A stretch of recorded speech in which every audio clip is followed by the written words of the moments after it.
Thank everyone for being here, and I'm especially grateful to David Cox and Roslyn Layton for being with us today. I've known both of them for a number of years and have great respect for their abilities and for the skills and knowledge that they bring to our topic today.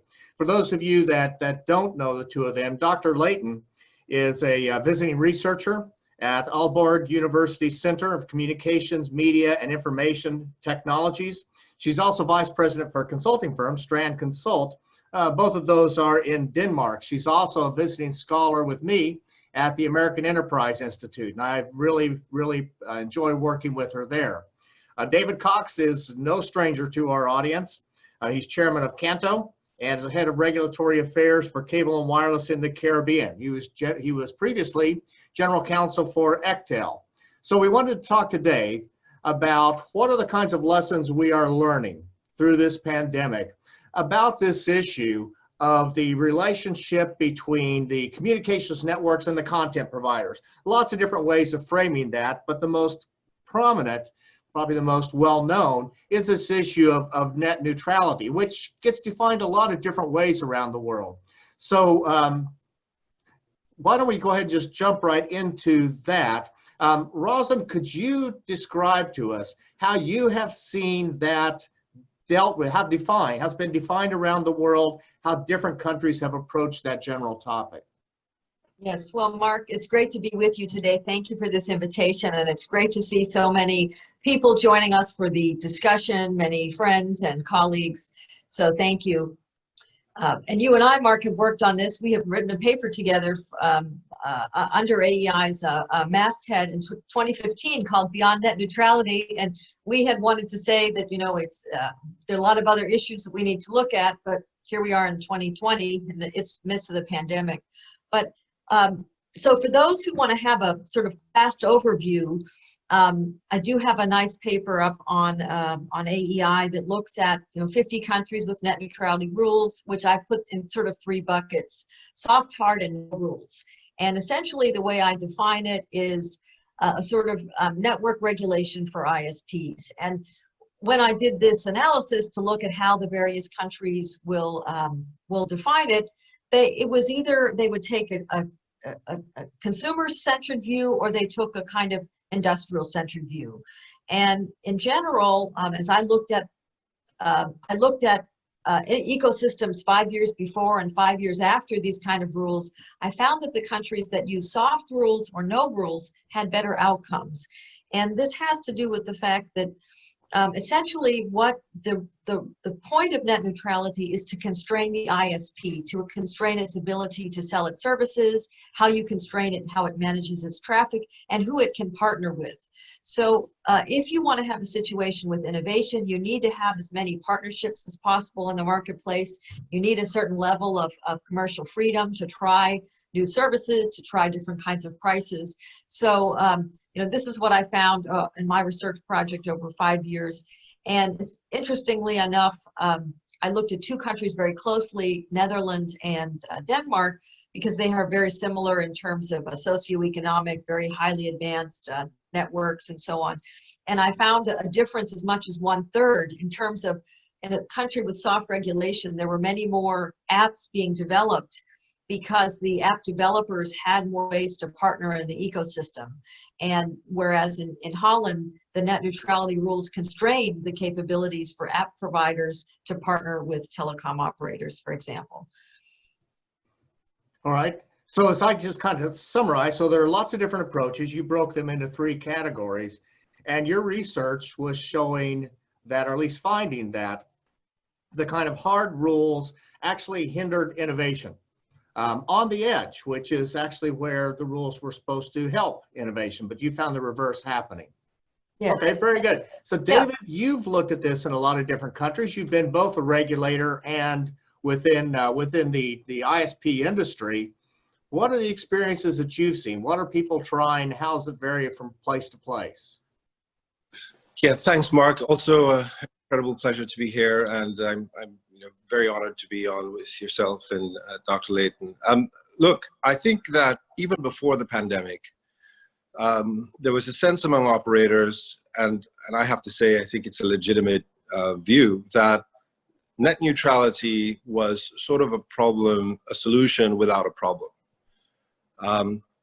I think that it's fair to say that in some instances, not everywhere, that we have seen the development of net neutrality regulation in circumstances where there wasn't any actual data pointing to specific harm for consumers.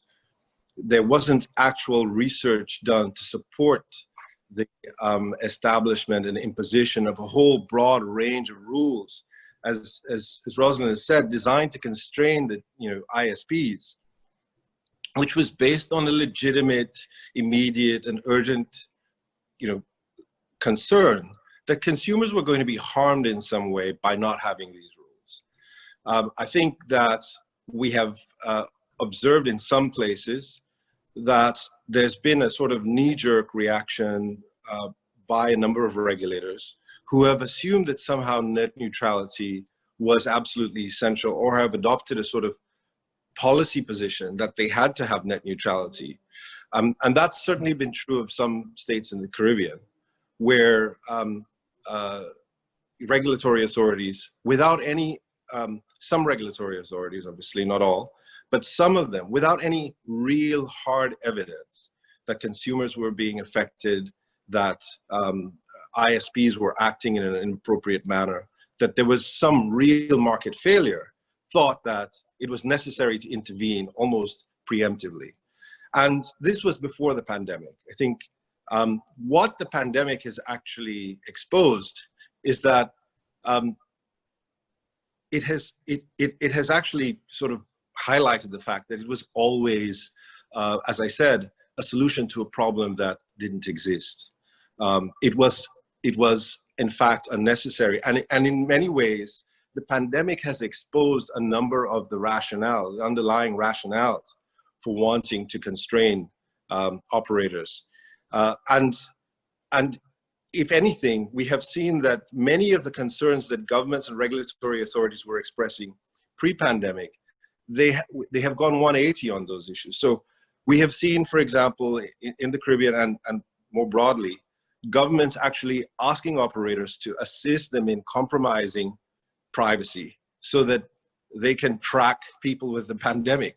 We have seen governments coming to operators to say, please zero rate these services for us because people need to have access to this information. It's essential.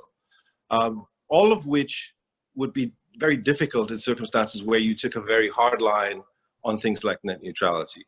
So from an operator's perspective, it's always been an overreaction. It's always been a sort of unnecessary solution to a problem which wasn't really established. And I'll just close, Mark, by saying two things. Irrespective of whatever net neutrality policy any country adopts, the two fundamental issues that all of us have to deal with are as follows. One, how do we respect and protect the privacy of individual data on the one hand, and the second issue is who's going to pay for the network? Who's going to pay for the investment?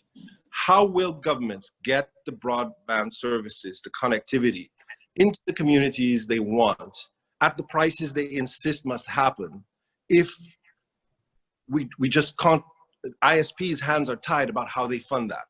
And those two questions are the questions that really need to be answered by regulatory and government authorities. All right, well, thank you very much, David. And Roslyn, I know you have written about this zero rating issue and the different approaches and what some of the struggles have been. Could you talk some more about that, please? Absolutely. And I have, if anybody wants to read about it, I think I may have, I don't know, 100 articles. So it's quite it was really, this is one area it's been endlessly investigated. I also want to commend David on those comments. I wholeheartedly agree. And I would just like to make one observation, which is the pandemic observation of net neutrality, that if there was ever a moment that we would have expected the operators to harm their customers or harm the service providers or harm the ecosystem, they have had every opportunity to do so. This would be the moment when everyone is held captive and that we would see them gouging the customers, blocking the services. The regulators are not in their offices. They can't do anything. And actually, we've seen the opposite. We have over 750 ISPs in the US who have guaranteed that they will not cut your service if you can't pay your bill. They are not adding on fees during this period for late fees, and they're giving people free access to Wi-Fi for up to 90 days. So it's completely the opposite of what the sort of the theory of net neutrality, which when Tim Wu wrote this in 2003, he was working on a cable connection of 3 megabits per second. And our world is totally different today. And that has a lot to do with the investment that we've allowed in that period.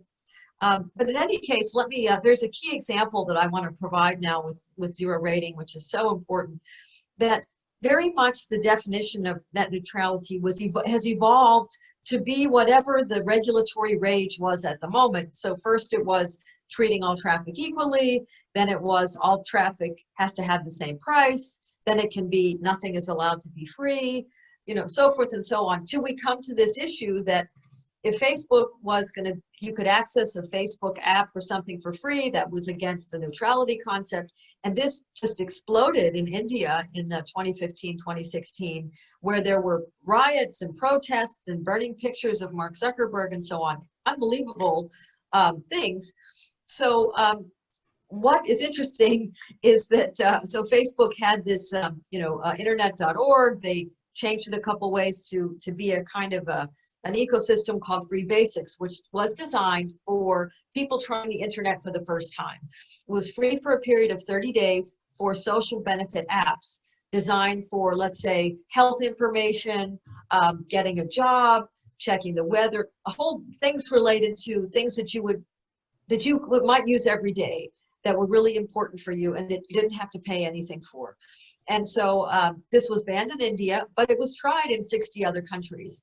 And that program single-handedly has gotten, for at least half a billion people have been joining the internet through that program. After 30 days, then they onboard into Facebook. Now, meanwhile, though, net neutrality advocates have not been pleased about that. And instead said Facebook needs to provide a browser that could go to any website at all in zero rate, meaning that no data would be taken off of your program. So they are now beta testing that in Peru. It's called Discover, and it's Facebook's way to connect the next the next billion people.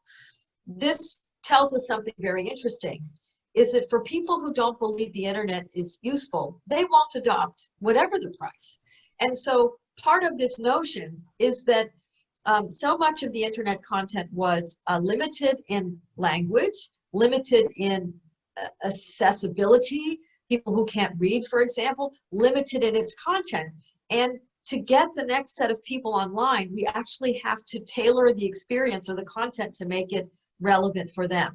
And Facebook has invested tremendously to do so. Of course, for over the long term, getting more people online is in their business interest, but it also serves the people who can use the healthcare information or who can use those other kinds of services. But this notion around the zero rating goes to the heart of, commercial freedom, in the sense that are operators allowed to work with different kinds of organizations to make things for free? And in a pandemic situation, we want that flexibility. In fact, we should want that all the time. But it is the point of any kind of if you'd understand any basic economic framework, not everyone's going to connect at the same price. There's some people who want a premium experience will pay much more, some people who want to pay nothing. And that you need to allow the flexibility of different prices and different products to maximize the number of people who can get online. That is counter to what net neutrality says, is that every internet experience has to be the same, all data is equal, and every experience has to be equal in the sense of the same device, the same network, the same capability to touch any endpoint, and so forth. Those things, which we've really seen in the pandemic, we've seen that prioritization matters. We want to be able to get our telehealth data first, or our work data, or the data that we have for emergency information. So the whole notion of all things being equal is totally off of the table now, because there are things we have to prioritize, and for good reason, and we want to make sure that the networks deliver those things. All right, well, thank you, Roslyn. David, I want to put you on the spot a little bit. So this will be a hard question for you to answer. Much easier for Roslyn when we get to her on this. So we've seen all these varieties of net neutrality being practiced around the world, and they go right to the heart of the issue, your second issue that you raised, who pays for the network. The policies tend to push the end user to have to pay for the network. That has some implications for how much investment is done in broadband. So as you've looked at how networks have performed during the pandemic, have you seen consequences of models where only the end users pay for the network, and what that means for the investments that people actually provide? Yeah, I think that you know, it reflects our experiences, reflect, you know, some of the work that that Roslyn mentioned, which is that where there are efforts to prevent network operators from monetizing their networks, from entering into partnerships with other firms, in some cases, you know, firms that have far more economic power than they do, but just to ensure that there's some sort of contribution to, you know, the maintenance of that network, and to get access to those, to, you know, ultimately to customers. Where rules have prevented, you know, those networks from doing that, we've seen that the investment in a number of countries has been impacted by that. It makes that level of regulation really makes it difficult for operators to, you know, to sort of distinguish the service they provide, to continue to invest significant sums into the network, to you know, basically to fight against, frankly, unfair competition. You put a number of operators in a situation where you have competing services. They're not making any contribution to the local economies. These services are taking customers away, and you're still required to pay taxes, to pay, you know, fees, to employ people, and yet it's impossible for you to enter into any arrangement with, you know, with OTTs, with other operators, edge providers, etc., to say, look, you're ultimately getting into this market through my network. Let's talk about how you contribute to the cost of that. Let's talk about how you contribute to, or how you gain access to that.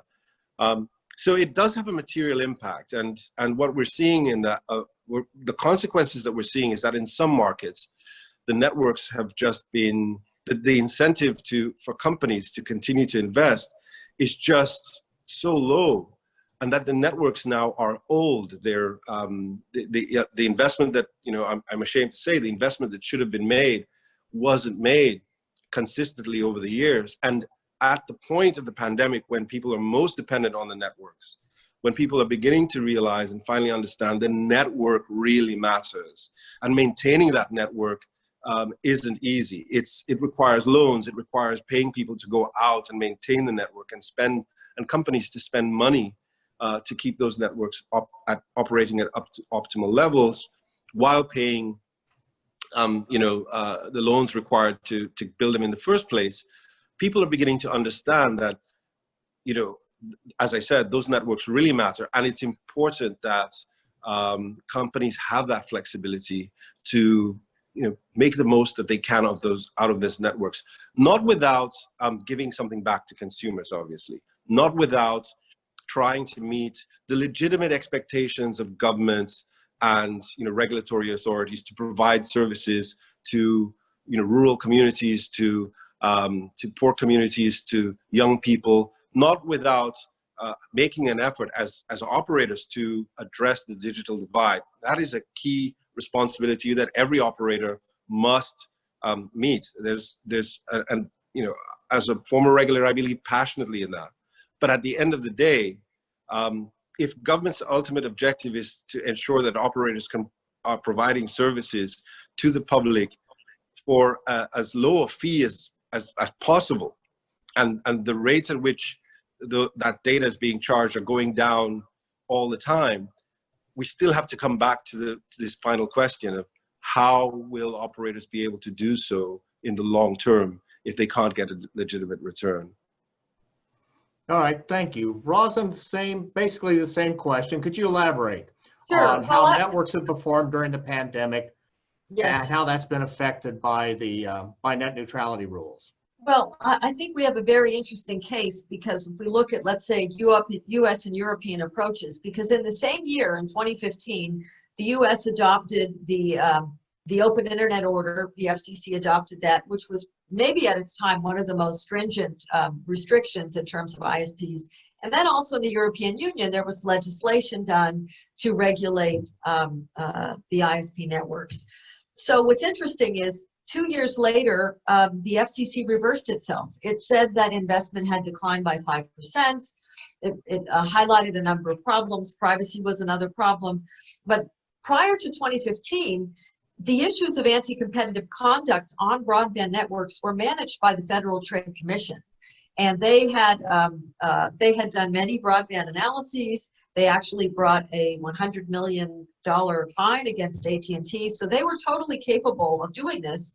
And that decision by the FCC took away the Federal Trade Commission's jurisdiction to manage the broadband ecosystem, to police the anti-competitive activities. So what's interesting is, prior to the pandemic in the US, there was almost 3 years during which there was not the net neutrality regime. The investment actually came back. It closed that 5% gap. It went up to the highest level it had been, except for 1 year. So 2019 was a record year. So the investment did come back quite significantly in the United States. Now, some investments may have been in place before. I mean, it's not all perfectly, bringing down to the years. But the bigger issue is part of the issue is that the U.S. net neutrality rules were precluding new kinds of service development that the ISPs could do to make money to invest in their networks. So in any case, there were 3 years before that. The American networks have been performing very well. So that actually has been it was perhaps a blessing in disguise. All of those things happened. In Europe, on the other hand, going back to 2008, the economy has been suffering. There was a series of telecom regulation, one thing after the other, plus the net neutrality rules. While the European authorities claim it's a success, we cannot name any new innovation that's come out of it. But I will say overall that European investment is down tremendously. There's a 150 billion euro gap with what the goals of the EU are with what the investment level is today. And because the networks are so constrained in the European Union, they have had to cut corners by, for example, buying Huawei equipment. Now, many countries are concerned about that, so they have to take out this Huawei equipment, so they have to pay even more money. So in any case, if you look at where European networks were in 2000, 2003, they were accounting for 1/3 of all the investment in the world. Today, they're about 15%. So their amount has declined so much.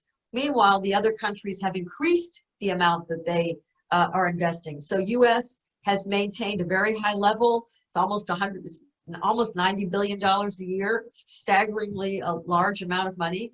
European Union is half of that, and it's the market isn't growing. So it's not even doesn't even grow at 1% per year. So you have a very an anemic, not a growing environment. That's not great for investment.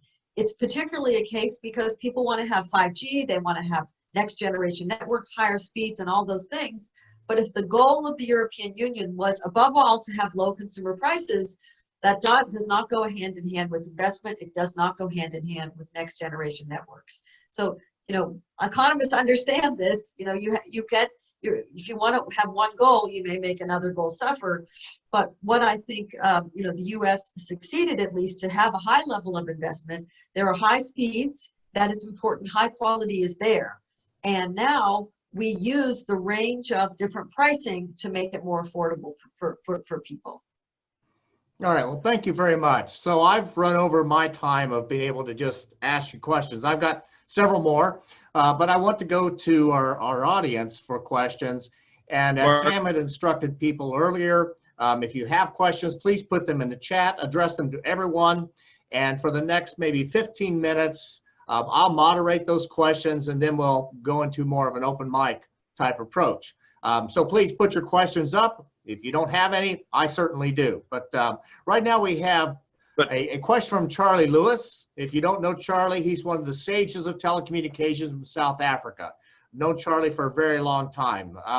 He's really just asking, how could he find out or get a hold of the different things that you've written, Roslyn, on zero rating? Because you've written quite a bit in that space, and Charlie, he wants to study up on it. Sure. Well, I thank you, Charlie, for the question. I have posted some links there in the chat. I hope you can check out those. Forgive me, because sometimes you put SA, I forget that means South Africa. Sometimes I think South America, so excuse me. But what I will say is that the free basics that Facebook used is actually based upon a South African app. It was, forgive me, I'm been blanking here. If it's not Vodafone, I think it's Vodafone. But in any case, the crux of these apps, the zero-rated apps, have come from sub-Saharan Africa to address the AIDS crisis. And it evolved because people wanted AIDS information and were not able to get it through government sources. So the ISPs actually hosted websites where they put information about AIDS, how did it spread, what you can do to protect yourself, and so on. So that was actually quite controversial. But using that notion of a free website where you can get health information eventually evolved into this huge program that Facebook does all over the world today, which is to provide social benefit apps for free, particularly for health information. If anybody who has seen the scourge of AIDS in Africa, you'll know that it's so terrible. But people use in very creative ways. They use platforms. So, for example, they'll use a Facebook Messenger to do patient care in a hospital setting, because it is one app that is easy to use. You can put so many characters, everybody has it. It's a way to connect with the patients. Hey, your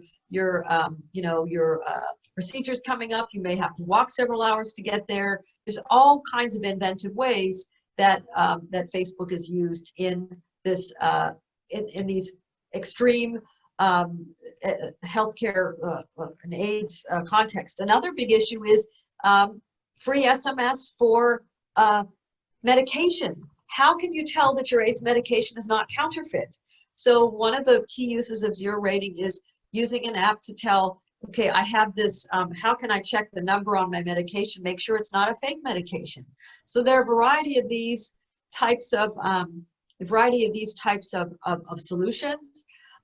You know, they are described quite a bit. I put a link up there. I hope that's helpful to you. If not, please be in touch with Mark and I'll get you some more resources. But it's extremely important. I mean, healthcare is really the key. I think it is the key app for broadband, whatever you want to do. We're now going to go into a new era where we talk about telehealth, and this is about having broadband capability to see your doctor. And particularly if you cannot go into a hospital or to a doctor's office, you definitely want to have that capability through your mobile phone, computer, or whatever the case may be.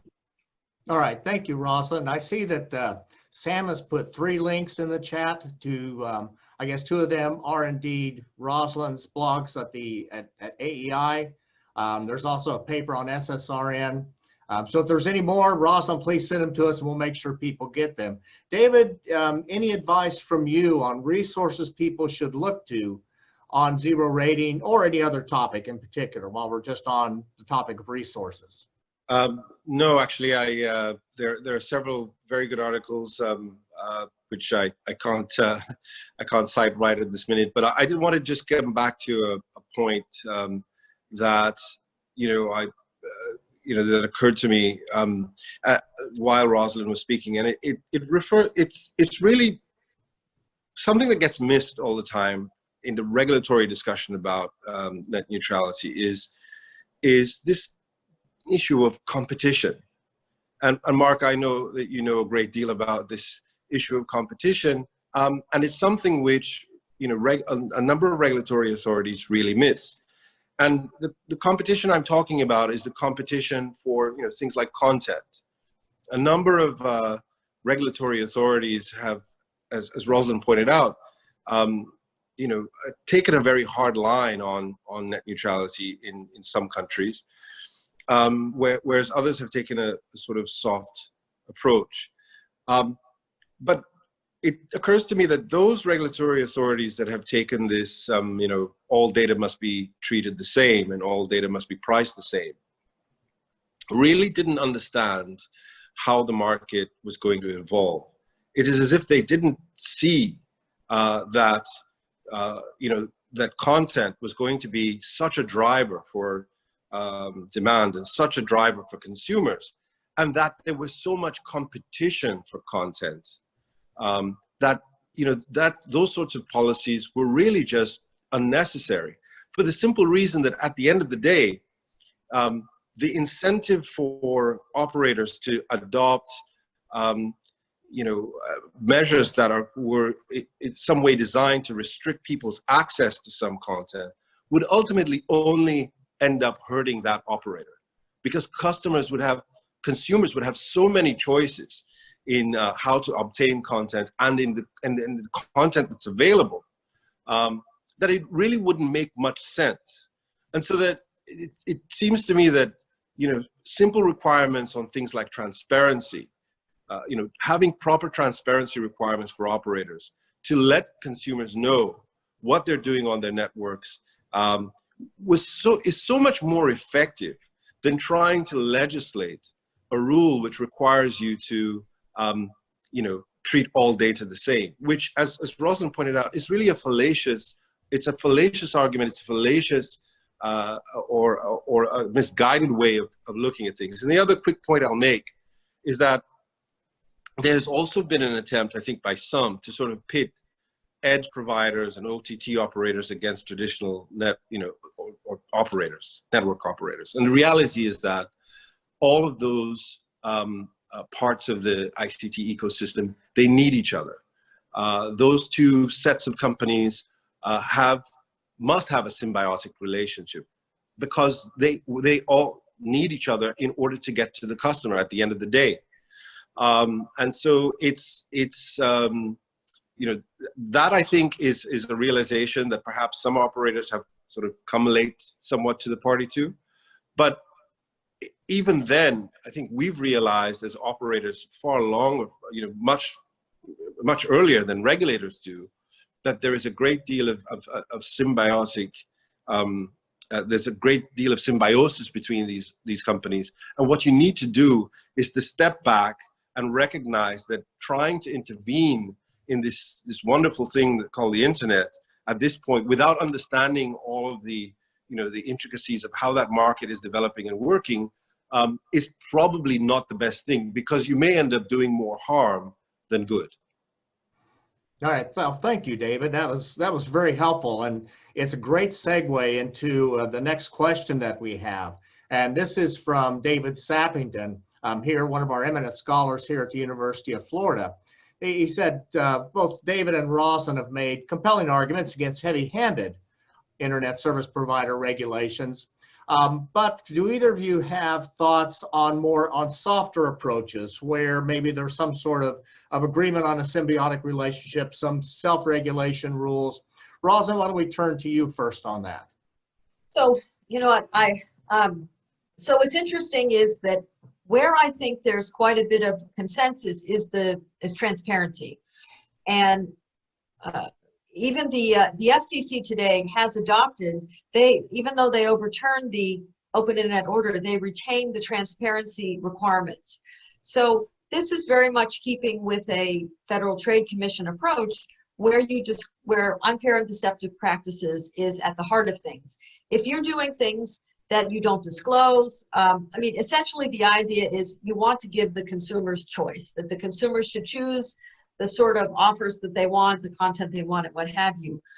And the notion around transparency is that as an ISP, you should disclose the way you're going to manage the network, and that you should hold to that.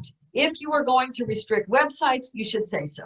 Now, what the companies disclose is actually, they have to think a lot about it because they're legally bound by what they disclose and how they're going to manage it and so forth. So I actually think that where the happy medium here is with transparency rules. I mean, the Federal Trade Commission brought a $100 million fine on AT&T for transparency violations. So it isn't a wishy-washy thing. It's quite real.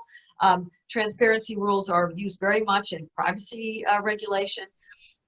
So that is one area where I think that there is a regulatory consensus. The other part of it is that there's some ISPs have adopted codes of their own codes of conduct. When I did my research, I found, for example, in Denmark, the industry association, all the ISPs of all stripes, wireline, wireless, all said, we're going to make a commitment to our customers around how we're going to behave on the networks. And they did that purposely because they didn't want to be regulated, and they believed that they could do a better job for their customers than the regulators could do in their own regulation. So that is actually quite at the forefront.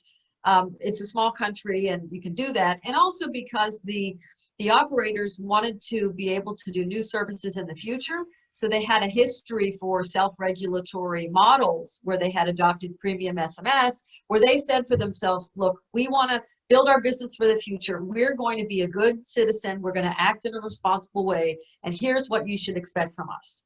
Now, you know, it would seem like that we should encourage companies to do that. I think the ISPs in the US have taken that idea with their pledge for keeping America connected. But there are certainly, this is what I think regulators should learn here.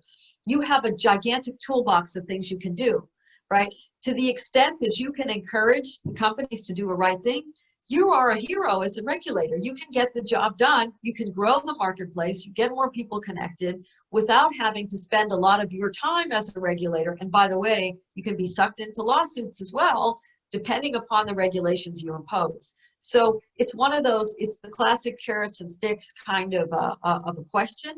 But I would certainly say that this whole experience through the pandemic, where we're seeing companies have to be inventive, all across the board, all of the internet companies are trying to show themselves as good as citizens because they want to win trust. They want to win goodwill. So, you know, they have an opportunity to show that. But I would say I have seen examples when I've looked at these different countries where ISPs voluntarily have developed their own code of conduct and say, we'll be measured to our own rules. We're going to hold this up and this is what you can measure us by. So that model certainly exists. It still goes on in Denmark, actually. Okay, thank you, Roslyn. David Cox, anything to add to that? How you would think about more cooperative arrangements, codes of conduct, multi-stakeholder groups, whatever that might be. Sure. I fully and wholeheartedly agree with everything Roslyn has said about transparency and some of the other measures she mentioned. I think your original question was, is there any role for some sort of regulation? And of course, I agree. There is some role for regulation. Roslyn mentioned, of course, transparency. There are some other things. But in some ways, I think those other things, which I'll come to in a minute, sort of go beyond what we think of as sort of traditional, net neutrality sort of considerations. They're sort of wider considerations. And I mentioned one of them when I began, which is privacy. Every operator has a legal and moral and other duty to ensure that the data, people's data on the network is protected, that they aren't using the network in a way that is improper and snooping on people's communication. That's a time-honored, essential, universally agreed proposition from the very beginning of the telecoms technology, that the privacy of people's communications should be protected and must be sacrosanct.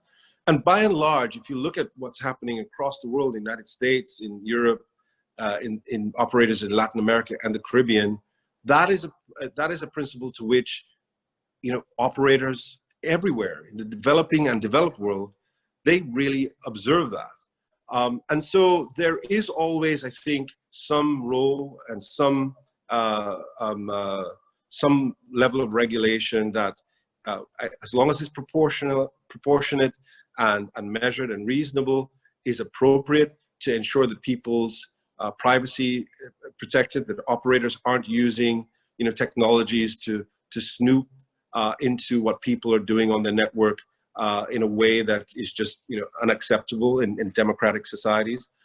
But beyond those types of reasonable and necessary constraints on things like, technologies like deep packet inspection and beyond the requirements for operators to be transparent about what they're doing, it really is, I think, misguided, unnecessary, and harmful ultimately to consumers and to the industry, for regulatory authorities to want to sort of intervene into that commerce between the provider and the end user. It is ultimately harmful to the thing itself, which is the availability of communication and the technologies that make it possible. I want to also add, as chairman of CANTO, that, it is a small thing when we're talking about all of the incredible things that are happening in the United States and in Europe and elsewhere. But as chairman of CANTO, I can proudly say that some years ago, CANTO operators signed on to a charter where they agreed, publicly agreed that a list of principles, a list of behaviors that they would not engage in. So CANTO operators have all signed on to given public commitments that we won't throttle, we won't block either people's websites or people's access to certain apps or the internet. And we've made other commitments about trying to be transparent, etc. And that sort of model of allowing the industry to say, these are the things we believe in as companies, these are the kinds of practices these are the standards we want to hold ourselves to, is an excellent way for the public, regulatory authorities and an industry to work together to establish some standards that everybody can agree are necessary and desirable.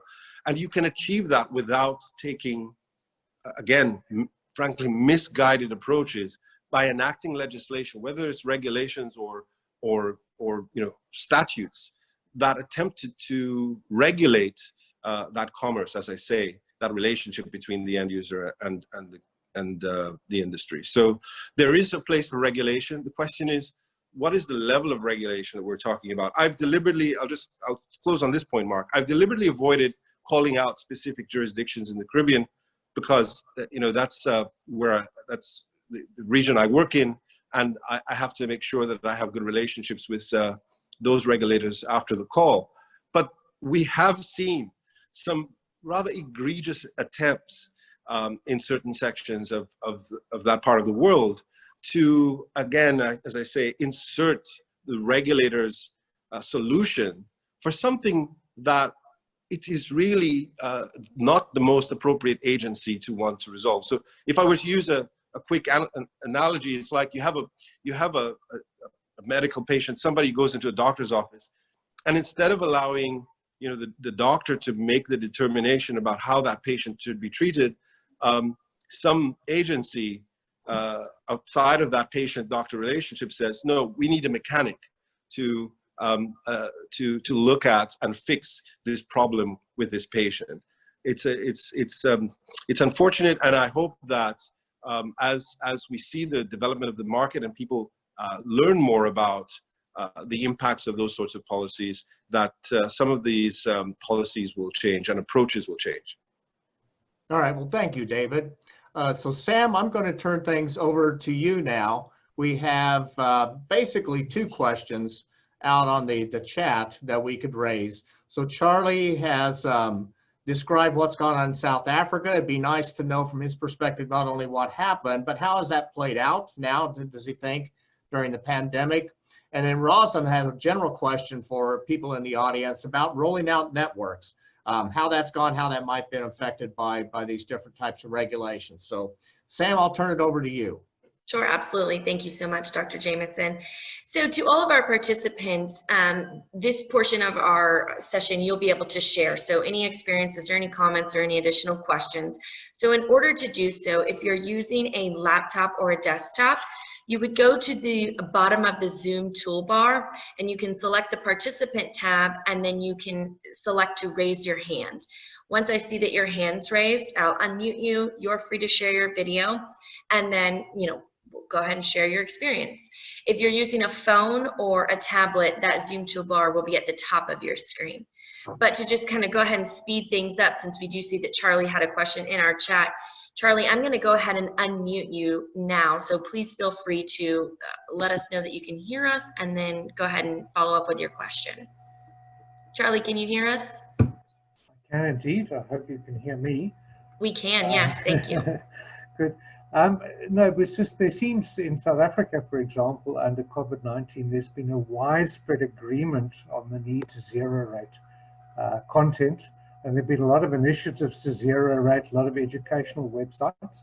But as I said in the chat over there, I think the problem is that there hasn't been any centrally coordinated approach. So different service providers have zero rated different websites, and that's created problems for school kids trying to access content remotely. There also seem to be a number of technical issues relating to zero rating. Well, I was in some chat with somebody talking about websites that pull in content externally, and when they pull in content externally, you get all sorts of funny things happening on the website. I've never seen that for myself. So it seems that there needs to be a much more kind of careful coordination of those sets of issues. And really the problems with the digital divide, the numbers of people in our country who don't have access to the internet, access to broadband, access to apps and services, has really kind of dwarfed the attempts to try and solve the problem with zero rating. Thank you. Yeah, Mark, if I could just say something quickly on that. I didn't hear everything the speaker said, but I heard it mentioned the need to sort of try to arrive at some sort of standard, arrange some of the technical issues and arrive at some sort of standard agreement with operators.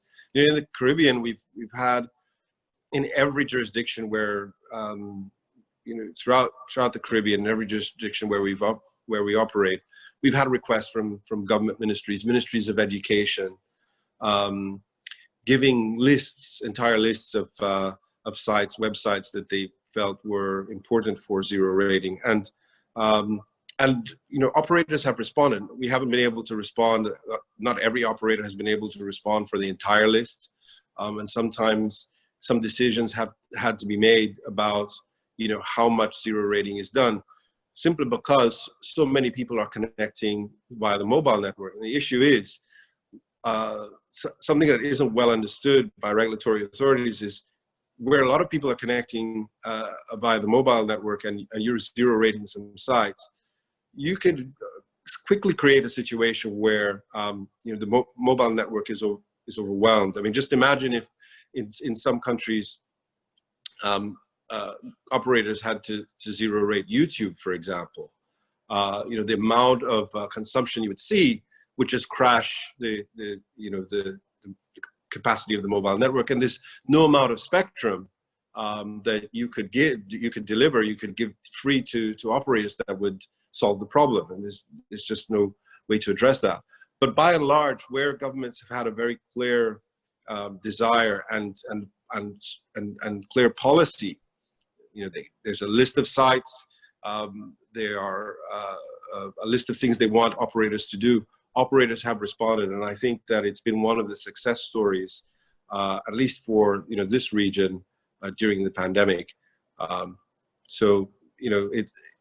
do agree that it's important for operators to cooperate as much as possible, but it's been one of the most essential things that we've been able to do to assist our governments to help fight COVID. Okay. All right, thank you. Sam? So it doesn't look like we have any hands raised just yet. So Okay. Uh, Well, Ross, may I? of network rollout. Sure, sure. If I just wanted to follow on to that that question, one of the this is not to say zero rating's not a panacea for every issue, and particularly it's been used by the smaller operators because it was a way for them to differentiate themselves from large operators. What I think the point though is to take away is part of the challenge in developing country or in many countries where the traffic is very disproportionate. So it may go to a lot of the traffic goes to a few locations. It's very difficult to recover revenue from the locations that deliver the most traffic. So let's say the Googles of the world, the Netflix of the world, they're not paying to help support the cost of the network. So that is one of the fundamental challenges because if you don't price the network to reflect the usage, then the consumers end up paying. I mean, this is part of if you look at what net neutrality says, is consumers pay 100%, content providers pay 0. So you're already putting the heavy cost on the consumers, whereas the content providers who provide the traffic, they're not sharing in the cost. So that does reflect some of the challenges you have in developing country situations. One of the arguments, what I would say is, certain social benefit services could simply be free, and then you recover the cost through entertainment or discretionary. So privately valuable services, what people would pay more for, things that are socially valuable, such as healthcare, education, and so on, they can be at a lower cost. But again, this notion around how we price things, it goes opposite to the idea of net neutrality, all things being equal. Let me make a few quick remarks about where I think regulation is extremely important.